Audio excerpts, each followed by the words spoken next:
Okay, we're looking at that's not the chart we want to look at. We're looking at, and that's not.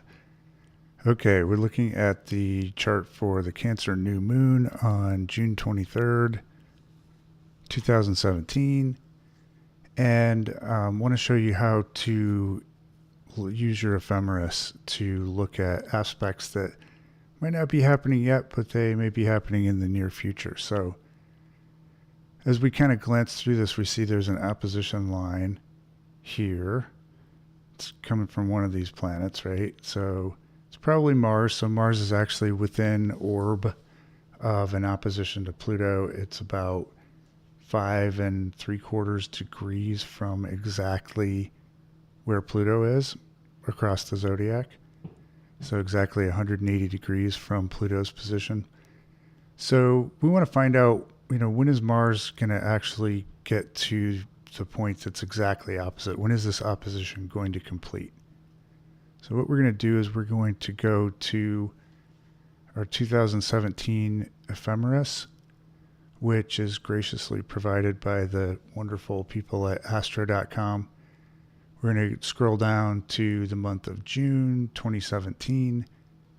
So we've got the month, we've got the time zone that's being used as a reference. So this is universal time. So corresponds to Greenwich Mean Time. So one thing you want to pay attention to as we look at the day, as we find the day of the aspect that we're searching for, or the planetary position we're searching for, is that this is for universal time. So on Tuesday, June 1st, the sun was at 10 degrees Gemini, 42 arc minutes. And that was at 0000, or just the stroke of midnight, just a hair after the stroke of midnight on Tuesday, June 1st, universal time, which is Greenwich Mean Time.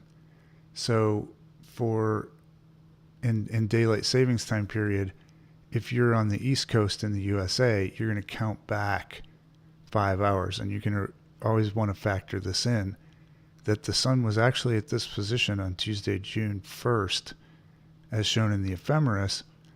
It was actually at that exact degree in arc minute on the last day of May 2017 at about 7 p.m. So 5 hours earlier for East Coast time. And then for California or West Coast, you're going to go back another 3 hours, so 8 hours earlier. So let's just take an example. Let's pick another planet. Let's look at where the moon started the day on, let's say, Monday, June 12th. So the moon started out at 18 degrees and 6 arc minutes of Capricorn. So there's no sign symbol here, but that's because it started the previous day at 6 degrees of Capricorn. So they're not going to put a new sign in until the moon changes signs, which would be on Tuesday the 13th. So let's actually look at that. So the moon starts the day Tuesday the 13th, universal time, at 0 degrees Aquarius. So the very first degree of the sign of Aquarius. When did the moon move into Aquarius in California? Well, that would be 8 hours earlier. So instead of being on Tuesday the 13th, just after midnight, it would have happened in California on Monday the 12th at around 4 p.m. So, just play around with that. You'll get the hang of it. Okay, so in the chart for the Cancer new moon, we're going to try to find out when are Mars and Pluto going to make an exact opposition. So in our class, we're talking about one of our exercises is to write a weekly horoscope. So if we're starting our weekly horoscope for Monday, June, what would that be, 24th, 25th, 26th, the Monday after the Cancer new moon, we want to see if this Mars-Pluto opposition is going to hit before the end of that week. Because if it is, we should probably let people know about it. So let's go back to our ephemeris. So we're going to look at Mars. We're going to go down, and we're starting around the 23rd, 24th. So Mars is at 12 degrees, 45 minutes of what sign? Of Cancer. All right, so by the end of the month, by Friday, June 30th, we see that Mars is at 16 degrees and 41 arc minutes of Cancer. So let's go over to Pluto here. Pluto's in Capricorn. Pluto moves very slowly. So he is in Capricorn for approximately 15 years until 2023. So we see that Pluto, the last sign glyph that we see is Capricorn here. So 1859 Capricorn. Pluto must be retrograde. Oh yeah, look, there's an R that shows that he's retrograde, because I see the degree numbers, or the arc minute numbers, are counting down instead of up. So we're going to go down to the end of the month, and on Friday the 30th we see that Pluto is at 18 Capricorn, 23 arc minutes. So that's about 1 degree and 45 arc minutes from an exact opposition, which is a way of saying when Mars moves about 1 3/4 degrees, Pluto's not going to move very much in that time period.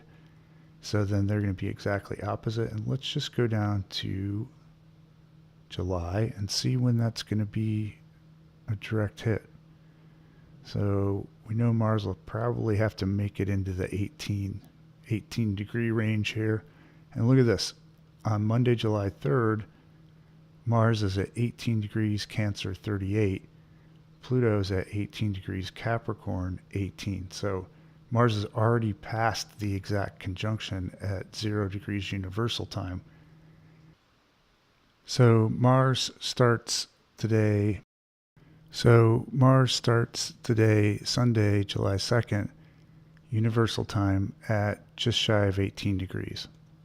That means at 7 p.m. New York time on the preceding day, Saturday the 1st, he'll be at 1759. So if we go 24 hours later to the start of the next day, or Sunday night, 7 p.m. in New York, Mars will have gotten to 18 degrees 38, which is past 18 degrees 18. So we know sometime in that 24 hours starting on Saturday night, July 1st in New York, and before 7 p.m. Sunday night in New York, Mars is going to reach 18 degrees and 18 arc minutes, or 18 degrees and 19 arc minutes. We can't be sure without looking up exactly, but where Pluto is.